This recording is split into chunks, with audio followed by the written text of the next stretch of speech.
Once you have Snap installed, the next step is to install Terra-i. So for this, we'll provide two links, one link to the installer and one link to the project data folder. So you need to download those two folders and then go to your download folders, in this case, téléchargement. Then you can see that I have the two folders. I have the iLandscape.zip folder, which is the folder containing the project data for Terra-i. Then I have the Terra-i setup, which is the Terra-i installer.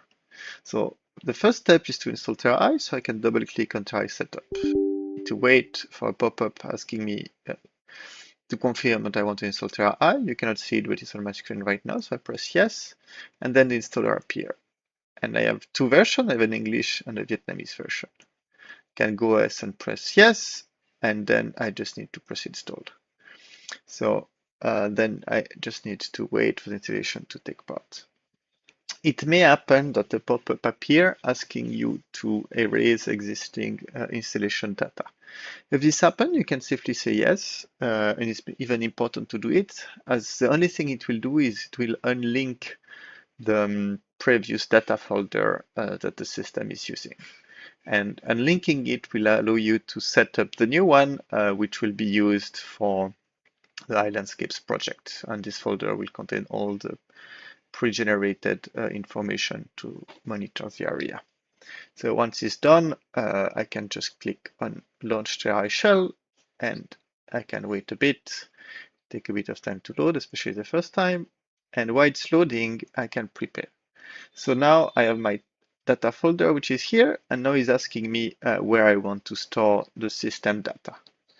So it's the first time it runs, it's in English, but it may be in Vietnamese on your system, depending on your system preference.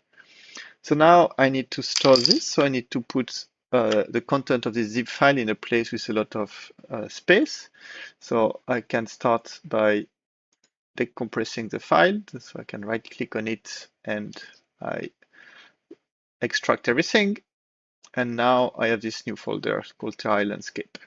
So I can copy it, and in my case, I will just put it in my home folder and just put it here, so Terra-i Landscape. Then I can go in it, and now I need to copy the location in this folder in the system.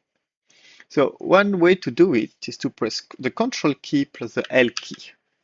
And you can see now the path of the current folder is appearing, and it's the folder I want. So then I can right-click, copy, and then I can right-click here, and it automatically passed.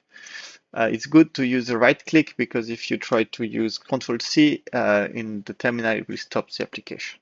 Then I press Enter, and then I see that the system, we set it up to ensure that it's running in Vietnamese. So now the first thing is asking me is if I want to register my account to download the satellite imagery for ISF search. So it's really important to say yes, because that's where the provider we use to download the data. Then you need to follow the other tutorial to go on the ISF website and to create an account. So in this case, ISF is better than OData, it has better performance. So I just press enter because ISF is a default option.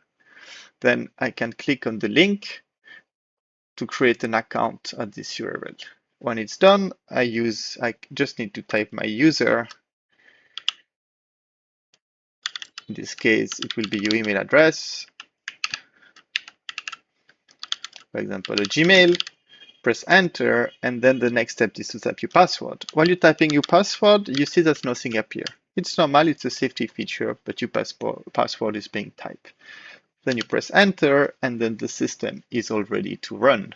So you have the different option. The first one to generate the alert, for example, and then in this case, in this example, the project are not set up, but the project would appear here. And you can just press 0 to generate all the alerts.